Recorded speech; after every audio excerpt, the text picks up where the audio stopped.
Bonjour, je m'appelle Serge Penchem et je préside la première chambre de la section encadrement du Conseil de prud'homme de Paris.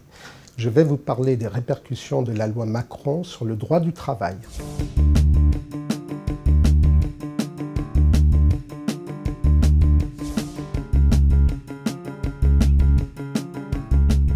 La loi Macron aura des impacts profondément négatifs sur la sécurité juridique des cadres et des salariés.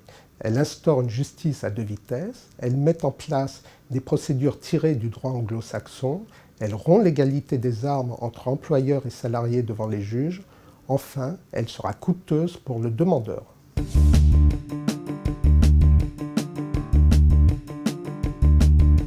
Tout le monde sait que l'engorgement actuel des prud'hommes résulte d'un manque criant de moyens ainsi que des manœuvres dilatoires de la part de certains employeurs.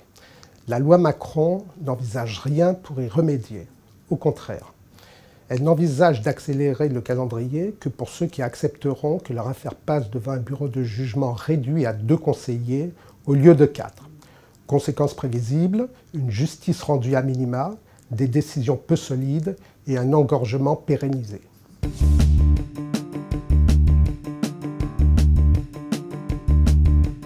La loi Macron incite à recourir à la médiation. Or, la médiation est payante et ses frais sont partagés à 50-50 entre le salarié et l'employeur, tandis que la conciliation prud'homale, elle, reste gratuite. De même, la loi ouvre la possibilité de recourir à la technique américaine de la procédure participative amiable qui empêche de saisir le juge dès que les préjudices sont constatés. Conséquence, des délais d'attente qui peuvent se révéler bien souvent insupportables.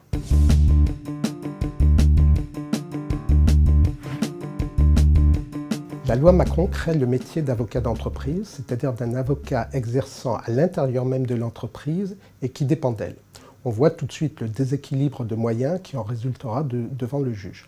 D'autant que le gouvernement entend rendre obligatoire la procédure écrite en cas d'appel. En résumé, la loi Macron ne résout pas les problèmes des cadres et des salariés qui entendent faire respecter leurs droits et faire réparer les préjudices qu'ils peuvent subir.